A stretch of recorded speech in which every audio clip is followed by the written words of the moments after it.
Cześć kochani, Janusz Dąbrowski, gospodarz kanału Barwy Zdrowia. E, Witam Was bardzo, bardzo serdecznie, jak zawsze zresztą. I o czym dzisiaj porozmawiamy? Dzisiaj porozmawiamy o ciągle mało znanym aspekcie naszego życia, warunkach funkcjonowania człowieka na naszej planecie w dniu dzisiejszym, czyli współcześnie. Chodzi oczywiście o tak zwany elektrosmog, o czym się po prostu prawie w ogóle nie mówi. Ja jestem jednym z nielicznych autorów, a może nie wiem, może w piątce się mieszczę pośród takich dziennikarzy i autorów, którzy piszą w Polsce, ale nie tylko w Polsce, w Europie, bez zadzierania oczywiście nosa, ale wiem o czym mówię, bo znam literaturę i nie ma za dużo po prostu książek na ten temat. W dodatku sądzę, że znaczy pisanych prostym, w miarę zrozumiałym językiem, a tak oś sobie myślę, że piszę zrozumiałym językiem, dlatego że mam potwierdzenia ze strony tych, którzy po prostu znają się na rzeczy, znając się na fizyce też kwantowej, na elektromagnetyzmie i ci, którzy czytali moje książki, mówią, że jest to bardzo proste, napisane w sposób zrozumiały. No i chwała Bogu, bardzo się z tego cieszę.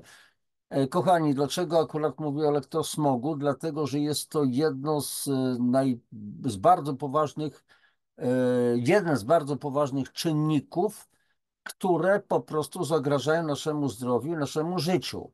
I z tego nie zdaje sobie ogromna rzesza tak zwanych ekspertów, ekspertów fizyków, ekspertów elektroników, którzy nie mają, przepraszam, ale taka jest prawda, nawet zielonego pojęcia, czy nawet zazielenionego pojęcia o tym, jak funkcjonuje organizm, ludzki organizm.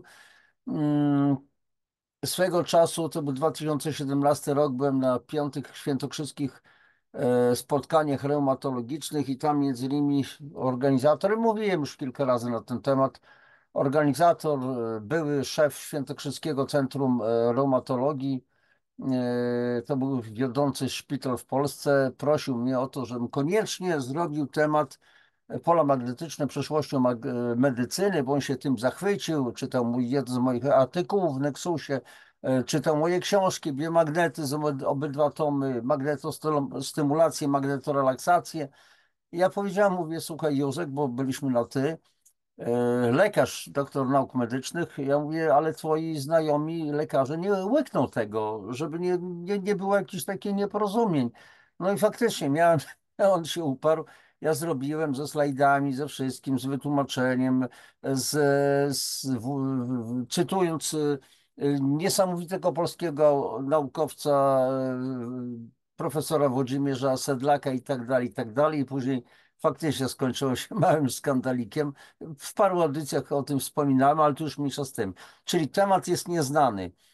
Jednak ważna rzecz, jeżeli chodzi o ten mały skandalik, bo pewna osoba, pewien profesor, który mnie bardzo mocno chciał skrytykować, co mu się nie udało, tak prawdę mówiąc, to powiedział, że jego znajomi biofizycy kompletnie nie rozumieją, co pisze Sedlak, że on pisał jakimś dziwnym językiem, niezrozumiałym i w ogóle nie ma żadnych medycznych dowodów na to, że pola magnetyczne coś robią złego w organizmie, a oprócz tego nie ma mowy o żadnych terapiach polami magnetycznymi. Takie bzdury w ogóle wyssane gdzieś, nie wiem skąd, wzięte i tak dalej. I dlatego dzisiaj mówię, że temat jest po prostu niszowy, ciągle nieznany. W szkołach nas tego nie uczą kompletnie, bo jeżeli jest mowa na przykład mowa o elektromagnetyzmie, czy w szkole podstawowej, czy w szkołach średnich, to tylko się tłumaczy jakby techniczną stronę, jak one powstają i tak dalej, ale jak działają na ludzki organizm na poziomie komórkowym i subkomórkowym, o tym prawie nikt nie mówi. I jak mieliśmy tą całą ściemę covidową i tak dalej, i jednocześnie to się zbiegło, kochani, z wprowadzeniem technologii pięciu grześków, czyli ja to tak nazywam, czyli technologii 5G, i momentalnie zaniżono nam po prostu, to już pewien przecież minister zdrowia to zrobił, zaniżono nam natychmiast normy te normy, które były wcześniej ustalone, były wzięte jeszcze ze Związku Radzieckiego, a więc komunistyczne, a Rosjanie wiedzieli doskonale, jak niebezpieczne potrafią być sztucznie generowane pola magnetyczne. Oni doskonale o tym wiedzieli. W ogóle do ery Gorbaczowa nie było mowy o tym, żeby w Rosji, w Związku Radzieckim ówczesnym produkować kuchenki mikrofalowe, żeby je w ogóle sprzedawać. Bo Rosjanie, jeszcze raz powtarzam, wiedzieli doskonale, czym to grozi. W erze Gorbaczowa, pierestrojka, luz, blues i tak dalej, zaczęły się przemiany i od tamtej pory, o ile wiem, być może mylę się, można było zacząć też w późniejszej Rosji, zacząć produkować kuchenki mikrofalowe, sprzedawać je i tak dalej, i tak dalej. Więc kochani, elektrosmog, co tu takiego jest, dlaczego, co i jak. Ja oczywiście mam, wiecie doskonale, playlistę na moim kanale Biomagnetyzm i tam jest cały szereg audycji. Dzisiaj oprę się w tej mojej audycji na jednej z moich książek, czyli Suplementacja polami magnetycznymi. Dlaczego jest to niezbędny czynnik dbałości o zdrowie? Jeden z rozdziałów po prostu poczytamy. Ale wracając jeszcze do technologii tych 5 grześków, 5G, jest bardzo rzecz ważna, bo to wszystko jest oparte o elektromagnetyzm, o pola magnetyczne, o fale elektromagnetyczne i technologia 5G opiera się o tak zwane fale milimetrowe, czyli fale długości około 10 mm. I okazuje się, że nasze komórki, komórki ludzkiego ciała komunikują się między sobą przy pomocy tak zwanych właśnie fal milimetrowych. One są też źródłem, znaczy energia tych fal powstaje w wyniku oddziaływań tak zwanych wiązań wodorowych, ale to już jest mniejsza z tym. Ja te tematy opisywałem w pierwszym tomie książki Woda, fenomen życia również i tak dalej. Z czego to się bierze? W tej chwili to jest mniej istotne, ale bardzo istotne jest to, że jeżeli jest technologia 5G i ciągle mówi się o tym, to pozwala na przesyłanie większej ilości danych, na montowanie w telefonach gierek różnego rodzaju, szybsza komunikacja, jakie cuda, niewidy będą i tak dalej, ale jakoś nikt o tym nie mówi, że w tym samym paśmie, że to pasmo fal milimetrowych to jest pasmo, które pozwala na porozumiewanie się, komunikację komórek naszego ciała. I teraz wyobraźcie sobie, też kilka razy już o tym mówiłem, że jeżeli na przykład rozmawiam teraz z wami, mówię do was, nagrywam tą audycję i nagle słyszycie jakieś zakłócenia, trzastki i tak dalej, to możecie dać znać, panie Januszu, ale kompletnie nie działa, nie słychać w ogóle pana, coś się dzieje, wszystko to ulega zakłóceniu, rozstrojeniu. I teraz jeszcze raz powtarzam, dwie komórki naszego ciała, czy w ogóle wszystkie, porozumiewają się między sobą i nagle na to pasmo nakładają się inne pasma elektromagnetyczne, też w paśmie tych fal milimetrowych. Co się dzieje? Komórki nasze nie są w stanie się porozumiewać. Nie ma właściwego przekazu informacji.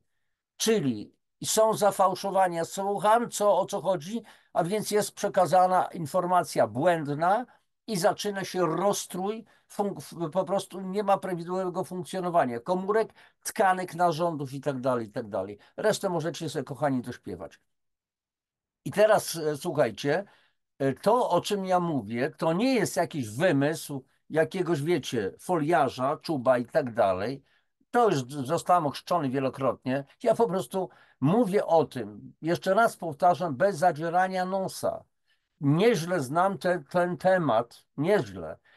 Poznałem dokładnie związki fizyki z biologią. W jednej z moich książek gdzieś tu o właśnie, magnetostymulacja, magnetosrelaksacja, o tu też, piszę o tym, piszę o tym również w pierwszym tomie mojej książki Biomagnetyzm o związkach fizyki z biologią. Mówię o naukowcach, którzy odkrywali związek właśnie tej fizyki, czyli różnego rodzaju oddziaływań fizycznych na biologię organizmu, dlatego że, kochani, w miarę rozwoju ludzkości powstawały różne jakby modele funkcjonowania ludzkiego ciała. A więc pierwszy model, załóżmy, to był model mechaniczny, a więc na zasadzie tu się coś zgina, a więc to jest machina jakaś, a więc i są dźwignie, są jakieś mechanizmy i tak dalej. Ale później zauważono, że to nie jest wszystko, bo jeżeli oczywiście w bitwach i tak dalej krajano przeciwników, to okazało się, że ci przeciwnicy mieli podobne, ci zabici przeciwnicy poszatkowani mieli podobne narządy jak zwierzęta, czyli wątroba, jelita, płuca i tak dalej, aha, czyli pojawiły się te elementy już biologii. Oczywiście to, o czym ja mówię, to jest potężny skrót. Później, no dobrze, ale my zjadamy coś tam, a więc dlaczego się jeść chce? Jeżeli jesteśmy głodni, to nie mamy energii do wykonywania pracy, do wysiłku. Jak zjemy, to jest ta energia. Aha, odkryto w związku z tym już pewne elementy biochemiczne, czyli metabolizm, przekształcanie pokarmu w energię i tak dalej, i tak dalej. Czyli powstał model biochemiczny. Ale później, jak poszliśmy dalej, okazało się, tu jest ogromna zasługa właśnie księdza profesora Włodzimierza Sedlaka, który dosłownie wyprzedził epokę. Ja ostatnio miałem bardzo ważne spotkanie w Warszawie z szefową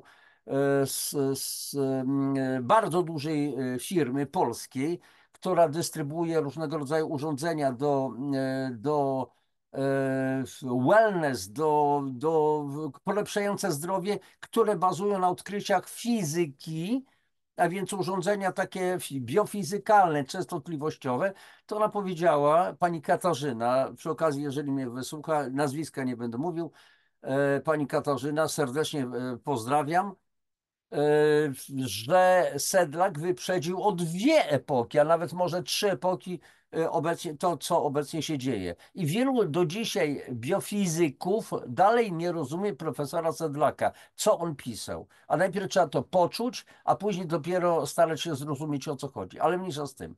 I teraz, kochani, w związku z tym udostępniam w tej chwili ekran. A, oczywiście na początek, żebym nie zapomniał, słuchajcie, z góry Was proszę o subskrypcję, o lajki i o dzielenie się linkiem do tej audycji ze swoimi bliskimi, znajomymi i tak dalej, i tak dalej. Udostępniam już ekran, kochani, i tutaj mam fragment tej mojej książki, a więc suplementacja polami magnetycznymi.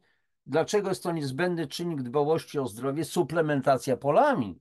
I teraz jest, zanim zacznę, są pola techniczne, które nam po prostu niszczą dosłownie organizm, absolutnie zakłócają, ale my jako istota ludzka, jako żywy organizm jesteśmy ciągle zanurzeni w oceanie pól magnetycznych, czy też elektromagnetycznych, a więc magnetycznych, krótko ujmując, pola magnetycznego Ziemi, które okazuje się od 500 lat zaczyna słabnąć. I to pole sterowało wszelkiego rodzaju procesami, które zachodzą w organizmie i regulowało, wywierało taki modulacyjny wpływ na funkcjonowanie naszego organizmu. Na to jest cały szereg prac naukowych.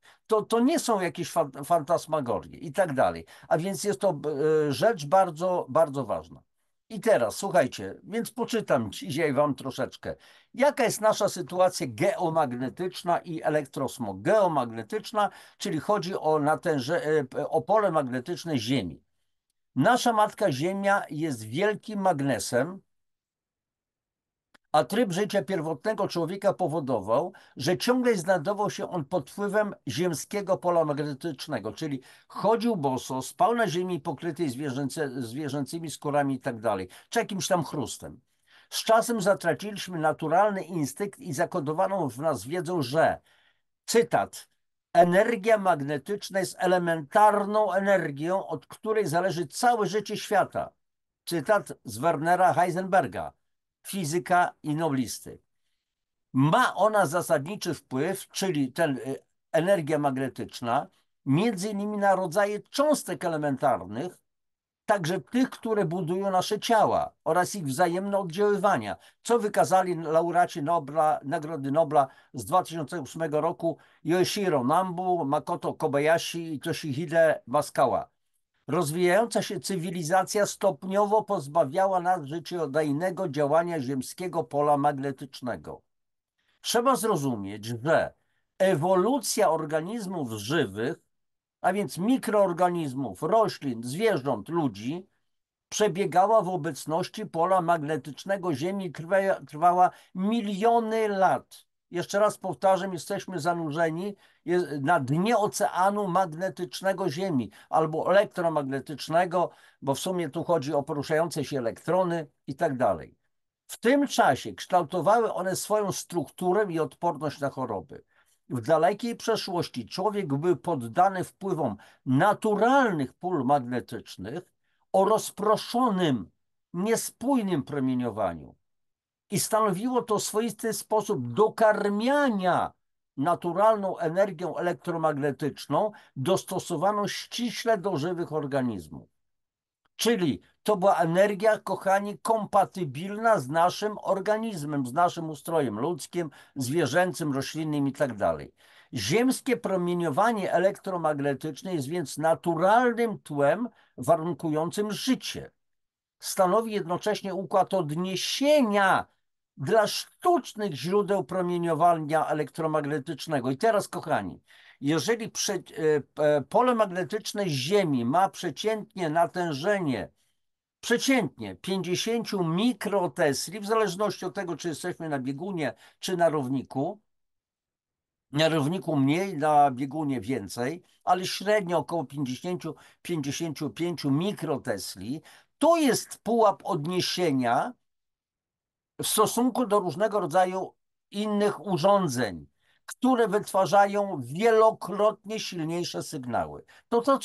Co te sygnały, co to oddziaływanie będzie robić wówczas z naszym organizmem, jeżeli my jesteśmy przyzwyczajeni do, jeszcze raz powtarzam, do tej średnio około 50 mikrotesli.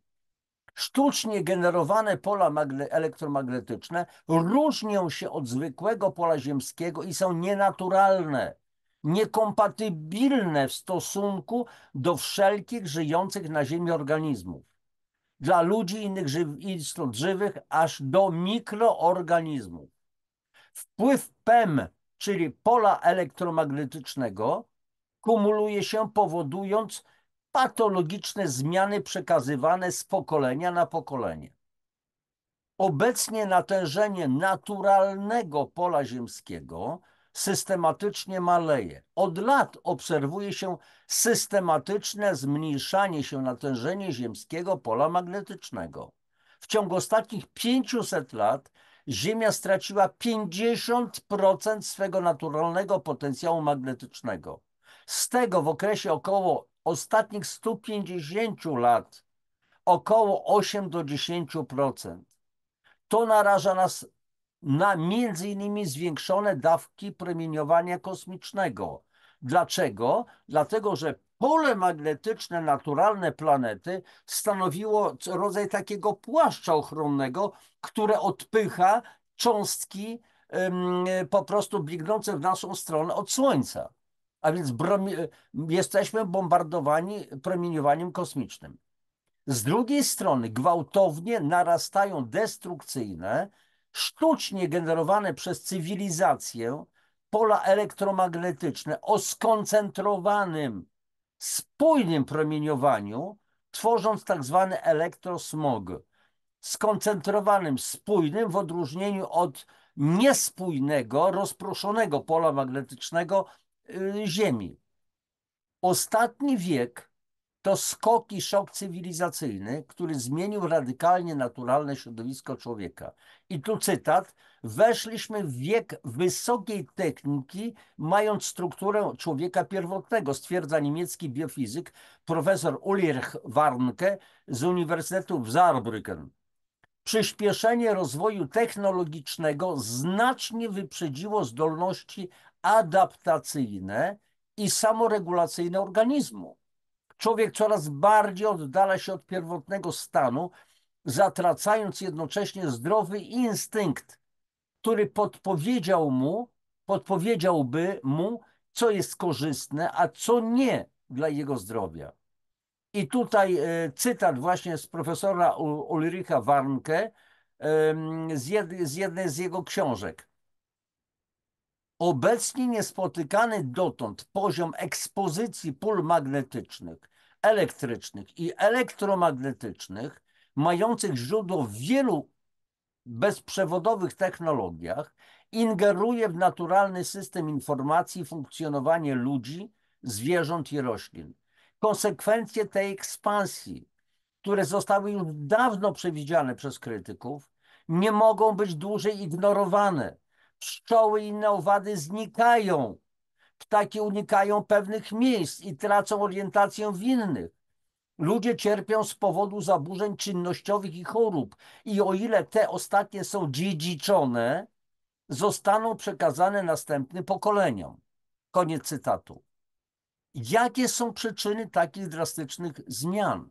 Otóż od lat 50., 60. XX wieku zaistniał nowy, bardzo istotny czynnik środowiskowy, pola elektromagnetyczne, PEM, o różnym natężeniu, częstotliwościach i innych parametrach mających wpływ na tak zwaną indukcję, czyli najogólniej wpływ magnetyczny na otaczające środowisko.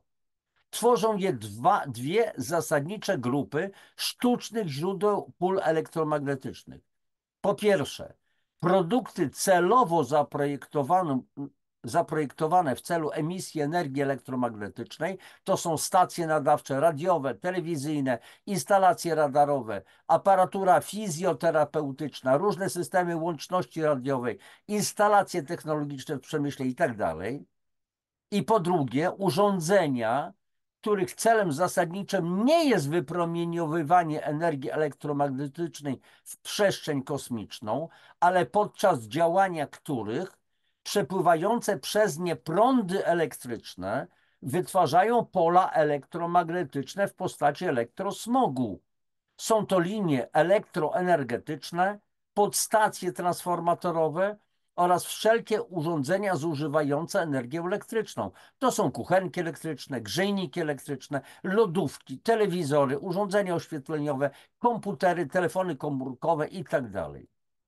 Wytwarzanie takich sztucznych pól elektromagnetycznych przez nowoczesną elektrotechnikę i elektronikę w powiązaniu z zamkniętym budownictwem żelbetonowym, pokrywanie gruntów asfaltem i betonem ma wyraźnie negatywny wpływ na biomagnetyzm człowieka, bo jesteśmy, kochani, istotami biomagnetycznymi.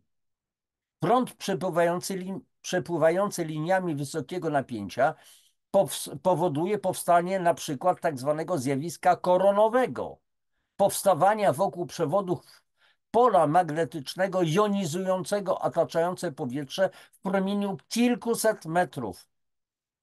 Jest to źródło dyskomfortu i wielu problemów zdrowotnych, kochani, bardzo poważnych, w tym chorób zagrażających życiu, czyli nowotworów.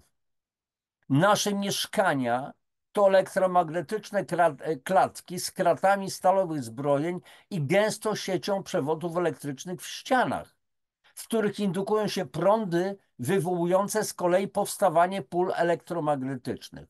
To szereg wymienionych wyżej urządzeń elektrycznych domowego użytku, bez których nie możemy już dzisiaj obejść się, przynajmniej tak się nam wydaje.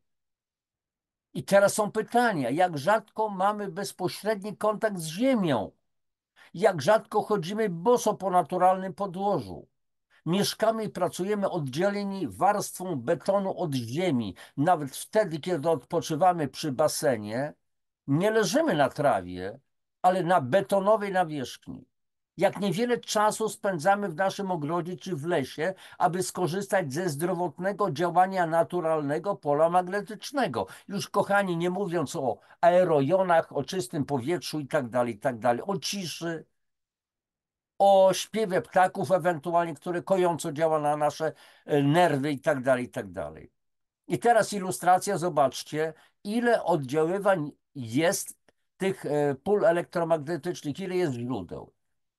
Każdy z nas jest przez cały czas prześwietlany falami elektromagnetycznymi, które przenikają nasze ciała na wskroś. Jak to mówił profesor Sedlak, dwoma wektorami, raz elektrycznym, raz magnetycznym.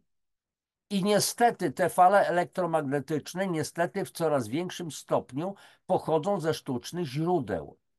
Elektromagnetyczny ekosystem jest więc coraz bardziej przekształcany przez człowieka, który przestrajając energetykę środowiska ingeruje w czynniki geofizyczne i geochemiczne.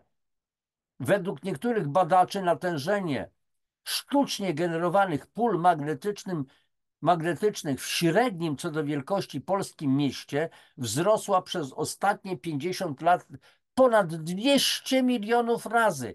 Kochani, w porównaniu do tła naturalnego, a mówiliśmy o tym wcześniej, że tło naturalne jest pewnym wzorcem. Poziom zanieczyszczenia elektromagnetycznego staje się tak globalnie niebezpieczny, że nawet tak kontrowersyjna organizacja jak Światowa Organizacja Zdrowia wprowadziła w 1995 roku pojęcie globalne zanieczyszczenie elektromagnetyczne, czyli elektrosmog. Jednym z potencjalnych efektów, czy też skutków oddziaływania tego czynnika na zdrowie jest występowanie tak zwanej idiopatycznej nietolerancji środowiskowej powodowanej oddziaływaniem pól elektromagnetycznych, wcześniej zwanej nadwrażliwością elektromagnetyczną. Wyjaśnijmy, że termin idiopatyczny jest przymiotnikiem używanym przede wszystkim w medycynie, oznaczającym powstający spontanicznie albo mający niejasne lub nieznane podłoże, przyczynę. Więc te oddziaływanie idiopatyczne fal elektromagnetycznych oznacza występowanie objawów chorobowych przypisywanych ekspozycji na promieniowanie elektromagnetyczne pochodzące z różnorodnych źródeł. Zgodnie z definicją Światowej Organizacji Zdrowia z 2005 roku, pojęcie to odnosi się do, cytuję, objawów, które są odczuwane w bliskości lub podczas użytkowania urządzeń elektrycznych oraz w różnym stopniu wpływają na samopoczucie lub poczucie zdrowia oraz są przypisywane oddziaływaniu tych urządzeń. Człowiek nie jest w stanie fizycznie odczuć posiadanymi zmysłami otaczającego go pola elektromagnetycznego ze względu na brak odpowiednich receptorów reagujących na impulsy magnetyczne i dających wyczuwalny efekt. Tutaj nadmienię ze swojej strony, bo mamy różnego rodzaju receptory, na przykład węchowe. I woń przyjemną lub nieprzyjemną natychmiast wyczuwamy. Wyczuwamy ciepło, wyczuwamy zimno i tak dalej, i tak dalej.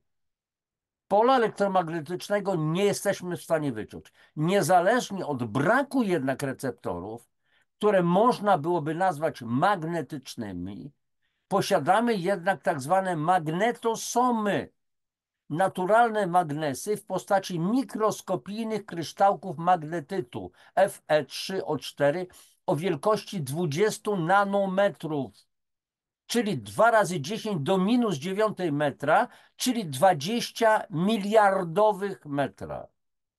W jednym tylko gramie kory mózgowej znajduje się ich 100 milionów tych magnetosomów, a w jednym gramie komórek mózgowych aż 5 milionów. 5 milionów. Magnetosomy reagują na zewnętrzne pole magnetyczne ponad 1 milion razy silniej niż każdy inny materiał biologiczny. Najprawdopodobniej pełnią one rolę swoistych neuronowych kompasów, podobnie jak u ssaków, na przykład wieloryby, delfiny i ptaków, które w swych wędrówkach kierują się polem magnetycznym Ziemi. Magnetosomy działają więc jak anteny nadawczo-odbiorcze. Zresztą nie tylko magnetosomy, ale i pojedyncze nawet elektrony są mikroskopijnymi magnesami, które można ustawiać w różnych kierunkach dzięki tak zwanemu spinowi, to jest wewnętrznemu momentowi pędu. Ja w tej chwili nie będę wyjaśniał dokładnie o co chodzi, bo to jest dość skomplikowana sprawa. Magnetosomy odkrył profesor Joseph L. Kirschvink z California Institute of Technology w Pasadenie w Stanach Zjednoczonych. Na magnetosomy i elektrony oddziałują wszelkie energie, między innymi elektroniczne impulsy, fotony, słoneczne protuberencje, fale magnetyczne i elektroniczne oraz promienie słoneczne stanowiące falę elektromagnetyczną. Zmiany pól elektromagnetycznych wywierają na nasze ciało wyjątkowo głęboki wpływ. W tym kontekście można zastanawiać się nad jakością tych skutków i nad jakością źródeł tych pól elektromagnetycznych. Mimo braku receptorów magnetycznych i braku odczuwania pól elektromagnetycznych, ciało reaguje na nie i zachodzą w nim reakcje, które powodują określone skutki, a wiele z tych reakcji można zarejestrować. Dlatego dla człowieka i wszelkich innych organizmów najbardziej niebezpiecznym czynnikiem jest naruszenie przebiegu procesów biologicznych pod wpływem pola elektromagnetycznego, zakłócającego wszelkie procesy życiowe.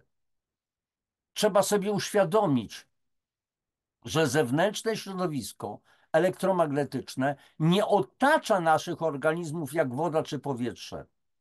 Ono nas przenika. Jak pisze ksiądz profesor dr Włodzimierz Sedlak, pole elektromagnetyczne pozornie wywiera niewielki tylko wpływ na nasz organizm, ale wywiera go ciągle, 24 godziny na dobę. Jak mówił profesor Sedlak, ugniata nas na dwie ręce na przemian legle, raz elektrycznie, raz magnetycznie. Wspominałem już o tym. Bez przerwy. W dodatku ludzkie ciało jako diamagnetyk jest całkowite przejrzyste, przepuszczalne dla pól magnetycznych. Obydwa te faktory, czynniki elektryczny i magnetyczny, przenikają przez każdą komórkę organizmu jak dwa sztylety na wskroś i działają przede wszystkim na metaboliczną wodę zawartą w organizmie.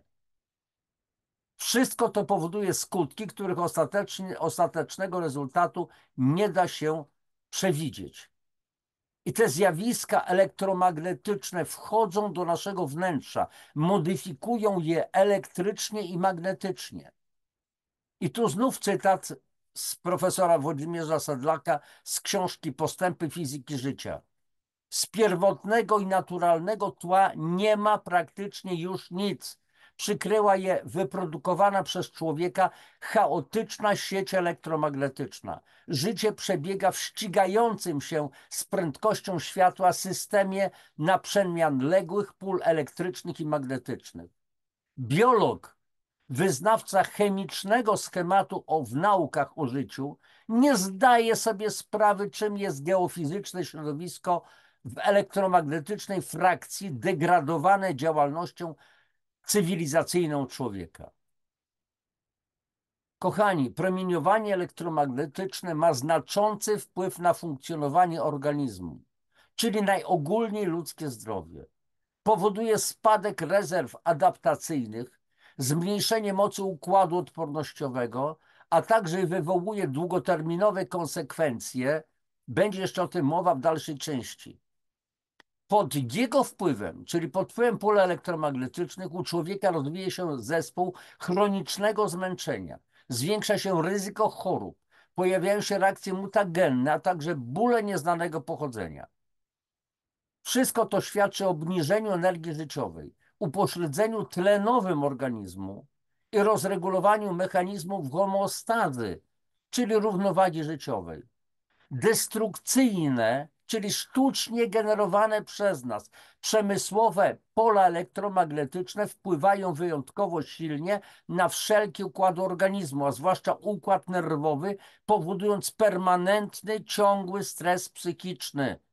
Najgroźniejszy ze wszystkich stresów, ponieważ wywołuje on tak zwaną somatyzację stanów emocjonalnych, czyli obciążenie organizmu stanami mającymi źródło w naszej psychice. Wszelkie stresy oddziaływują wyjątkowo negatywnie na nadnercza, wywołując tak zwaną hypoadrenię, syndrom wyczerpania nadnerczy, nieuznawaną oczywiście przez oficjalną medycynę akademicką.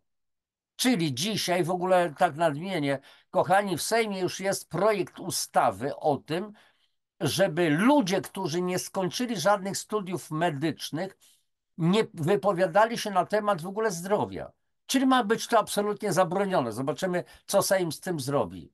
Czyli na przykład wasz gospodarz Janusz Dąbrowski, jako że nie skończył żadnych studiów medycznych, nie jest lekarzem, nie będzie w zamyśle tego projektu miał prawa wypowiadać się na temat zdrowia.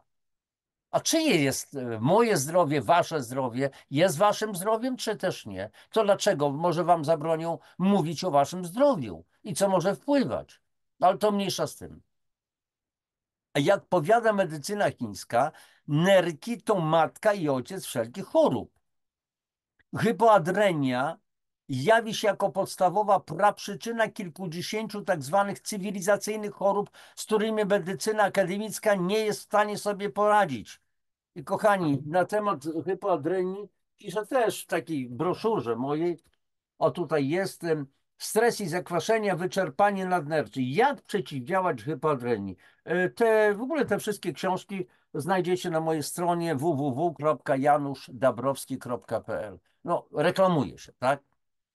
Czynniki stresogenne, styl życia, nieprawidłowa dieta, wpływ wszechobecnej chemii na organizm, a zwłaszcza wpływ destrukcyjnych pól elektromagnetycznych są ciągłe.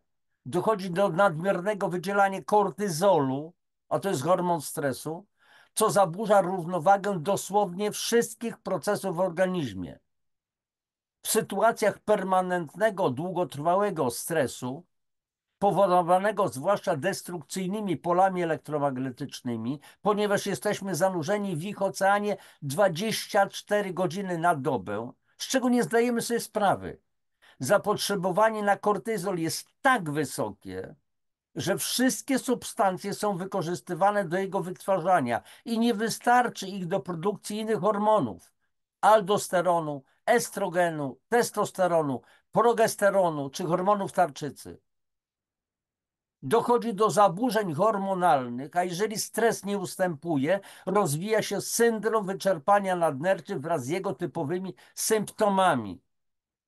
Ja tu, kochani, mówiłem o tych hormonach, na przykład estrogen, testosteron, progesteron i tak dalej, i tak dalej. I ilu ludzi, ile kobiet ma problemy na przykład z endometrium? Ilu mężczyzn ma problemy na przykład z erekcją? Ilu ludzi w tej chwili choruje, ma problemy z tarczycą, guzkami tarczycowymi i tak dalej, i tak dalej. Skąd się to bierze? Uwzględniając powyższe, tym bardziej pojawia się potrzeba suplementacji organizmu specjalnie dobranymi terapeutycznymi polami magnetycznymi w celu likwidacji zagrożeń powodowanych przede wszystkim elektrosmogiem i zakłóceniami komunikacji międzykomórkowej powodowanymi nowymi technologiami. I teraz posłuchajcie, suplementacja polami magnetycznymi? Tak. A dlaczego mamy się normalnie też suplementować suplementami diety? Bo w naszym jedzeniu, produktach do jedzenia nie ma tego, co powinien organizm otrzymywać. A za to jest to, czego nie powinien. Barwniki, polepszacze, spulchniacze, pestycydy, metale ciężkie, mikro, nanoplastik i tak dalej, i tak dalej. Więc trzeba to czyścić i dożywiać organizm. To jest pierwsza podstawowa sprawa. Więc typowa suplementacja dietetyczna musi następować. A teraz, uwzględniając, że te pasma pól elektromagnetycznych sztucznie generowane przez urządzenia przemysłowe rozstrajają nasz organizm, to trzeba poddawać do organizmu konkretne wzorce, czyli stosować terapię polami magnetycznymi o ściśle wybranych terapeutycznych pasmach kompatybilnych z ludzkim ustrojem. Nie ma od tego odejścia, kochani. Czy się to komuś podoba, czy się nie podoba. Może każdy z moich jakichś przeciwników, załóżmy naukowych, określić, że plotę bzdury, niech sobie plecie, ale to oznacza, że ci ludzie nie mają, jeszcze raz powtórzę, nawet zazielenionego pojęcia o tym temacie. Kochani, wy macie prawo tego nie wiedzieć. Do dzisiejszej audycji, do sięgnięcia do mojej playlisty biomagnetyzmu, bo jak już będziecie wiedzieli, to będziecie wiedzieli. Do dzisiaj macie prawo nie wiedzieć, bo nikt nas tego nie uczył.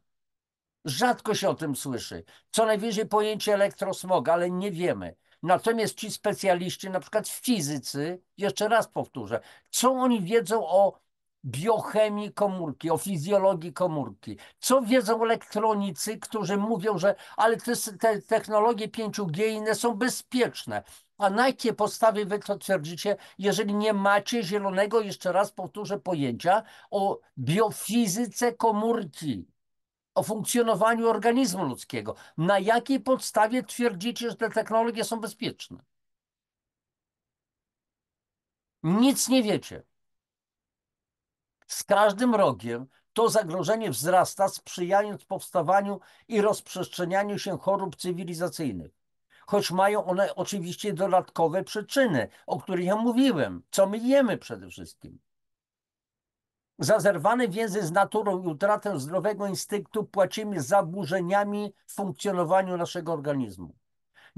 Niedobór naturalnego pola magnetycznego w środowisku biologicznym prowadzi do zaburzeń procesów metabolicznych, co powoduje 90% wszystkich chorób. Na to nakładają się oddziaływania destrukcyjnych przemysłowych pól elektromagnetycznych. Z wszystkich tych względów absolutnie niezbędne jest podjęcie działań ochronnych przed promieniowaniem elektromagnetycznym i geopatogennym. Tym bardziej, że trzeba swój organizm traktować jako układ bioelektroniczny, a w związku z tym wymaga ochrony cała sfera jego bioelektroniki i kwantowej bioakustyki. Czyli należy zadbać o całe środowisko człowieka.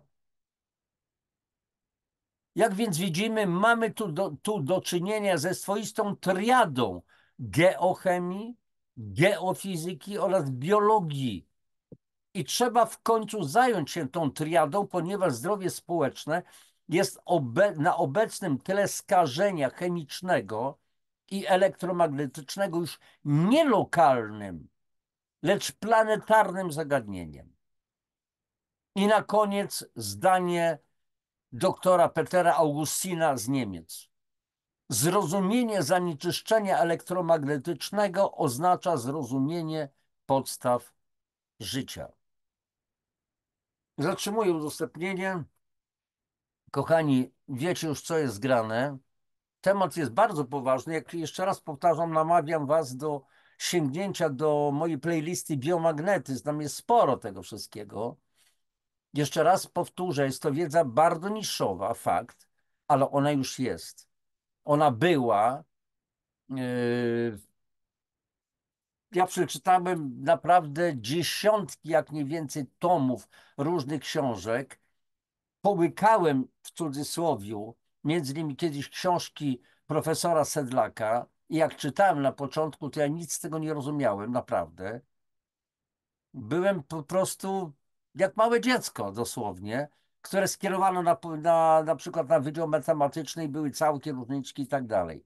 Ale zacząłem to czuć i dopiero raz, drugi, trzeci, czwarty czytanie zaczęło to mi się rozjaśniać i to było coś nieprawdopodobnego, to co stworzył profesor Sedlak, bo pojęcie bioelektronika stworzył Elsie Vincent, pewien naukowiec i w jednej z moich książek pisze o nim.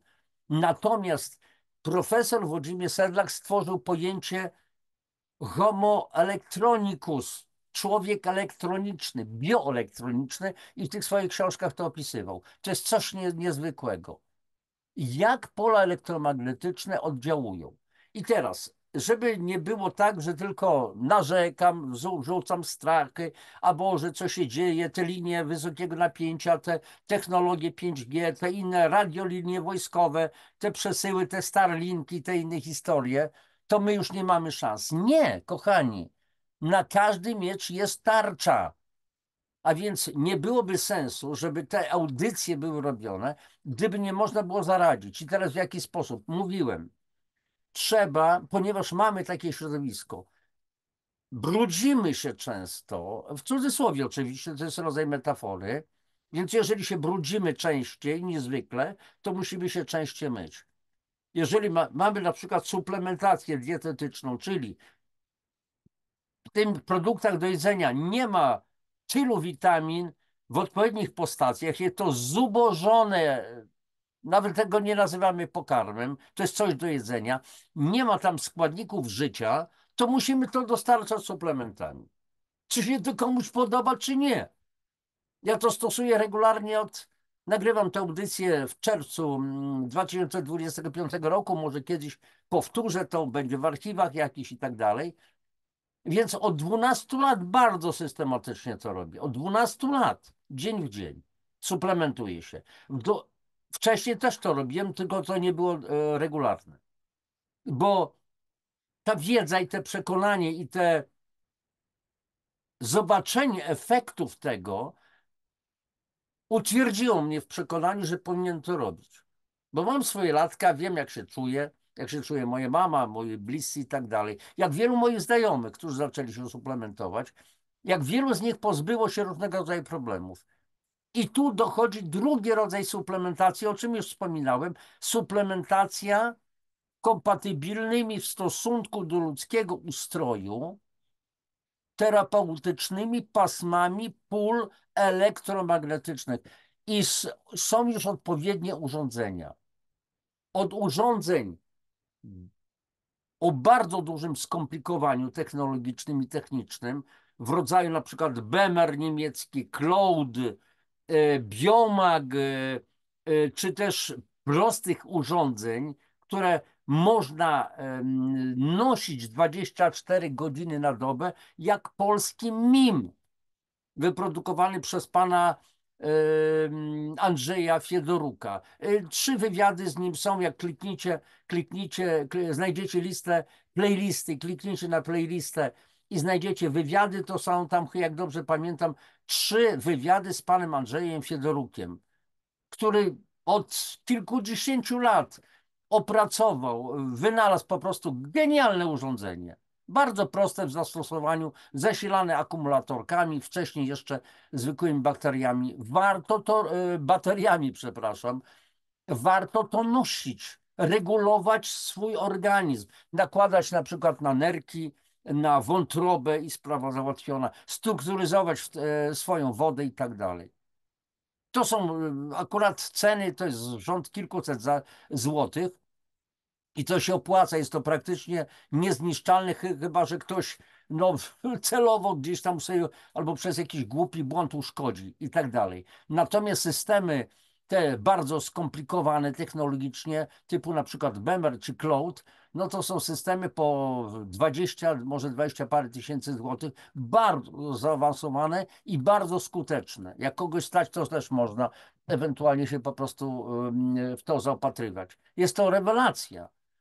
Urządzenia, które służą bioelektromagnetycznej regulacji wszystkich procesów w organizmie i warto to stosować, a więc urządzenia są. Może te drogie, nie dla każdego, chociaż wiem, że też jedno z takich urządzeń mam od praktycznie 25 lat, jeszcze stary typ urządzenia typu Bever, natomiast dzisiaj to jest, słuchajcie, to jest kosmos. A skąd one się wzięły? A po prostu z medycyny kosmicznej, bo ci ludzie, kosmonauci, astronauci, latając w kosmos, byli w zasięgu osłabionego pola magnetycznego. I okazało się, że jak wracali na orbitę, znaczy na Ziemię z tej orbity kosmicznej, no to wyciągano prawie manekiny, zwłoki. Byli osłabieni, procesy osteoporozy zaawansowanej, wiele innych rozregulowań i naukowcy zaczęto to badać i okazało się, że zaraz to jest wpływ braku pola magnetycznego Ziemi. Więc na statkach kosmicznych trzeba było stworzyć w ogóle urządzenia, które funkcjonowałyby po prostu na statkach kosmicznych, żeby te pola były generowane, identyczne jak pola magnetyczne Ziemi. W dodatku są to urządzenia, które bazują, na przykład te, które bazują na wpływie, na indukcji rzędu mikrotesli, A więc na poziomie pola magnetycznego Ziemi są absolutnie bezpieczne. A więc telefony komórkowe są bardzo niebezpieczne w związku z tym, bo mają znacznie wyższe natężenie pola magnetycznego wytwarzanego.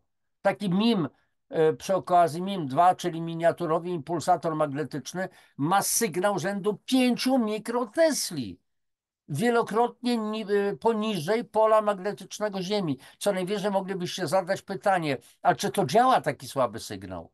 Ale są prace naukowe, nawet były nagrody Nobla za udowodnienie, że sygnał bardzo słaby działa znacznie silniej niż sygnały mocne. Ale to być może stanie się tematem naszej kolejnej audycji w przyszłości. Kochani, dziękuję Wam za Waszą obecność, za wysłuchanie.